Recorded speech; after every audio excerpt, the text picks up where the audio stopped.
ओम परमात्मने नमः। परम वचन के विषय में जिसे मैं आगे कहूंगा, मेरे सिवाय पूरा पूरा बताने वाला अन्य कोई नहीं मिल सकता।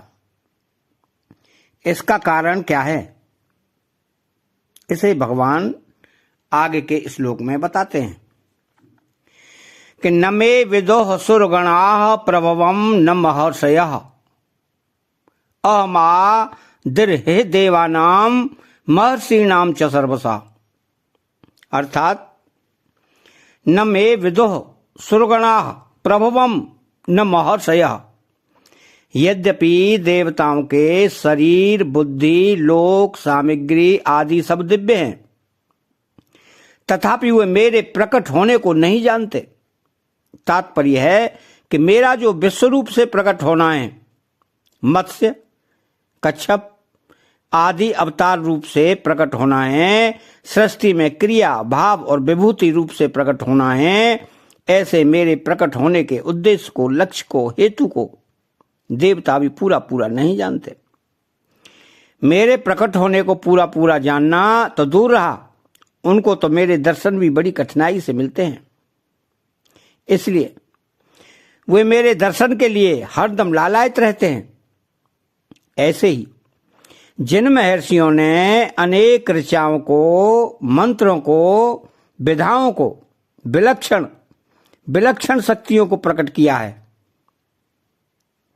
जो संसार से ऊंचे उठे हुए हैं, जो दिव्य अनुभव से युक्त हैं, जिनके लिए कुछ करना, जानना और पाना बाकी नहीं रहा है, ऐसे तत्वज्ञ, जीवन मुक्त महर्षि लोग भी मेरे प्रकट होने को, अर्थात मेरे अवतारों को, अनेक प्रकार की लीलाओं को, मेरे महत्व को पूरा पूरा नहीं जानते।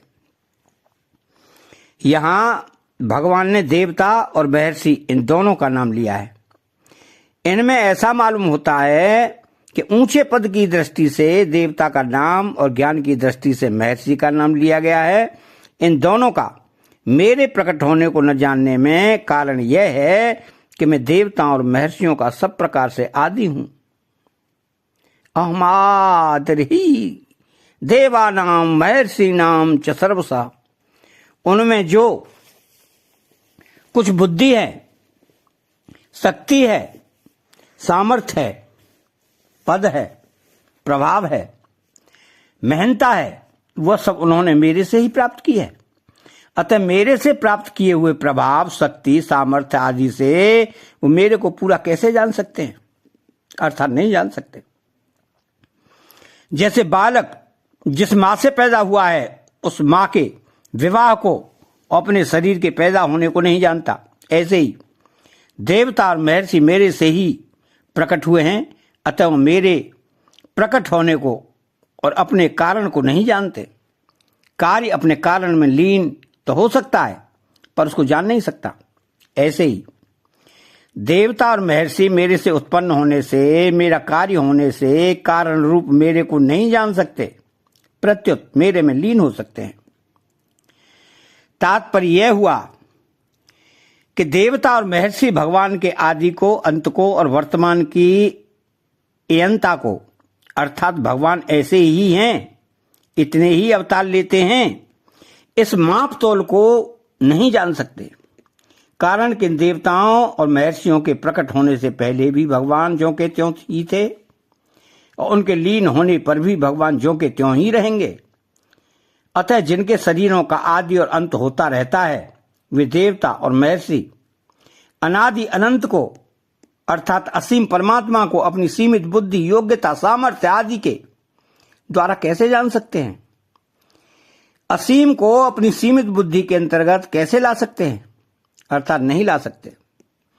इसी अध्याय के 14वें श्लोक में अर्जुन ने भी भगवान से कहा है कि आपको देवता और दानव नहीं जानते। क्यों? कि देवताओं के पास भोग सामग्री की और दानव के पास माया शक्ति की अधिकता है। तात्पर्य है कि भोगों में लगे रहने से देवताओं को मेरे को जानने के लिए समय ही नहीं मिलता, और माया शक्ति से छल कपट करने से दानव मेरे को जान ही नहीं सकते।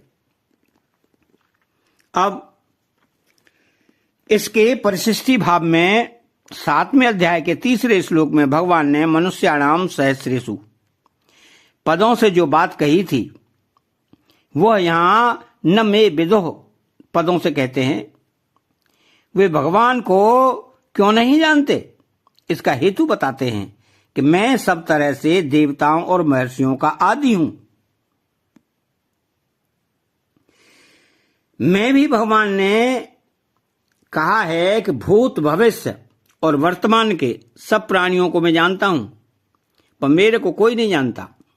इसलिए अर्जुन ने भी आगे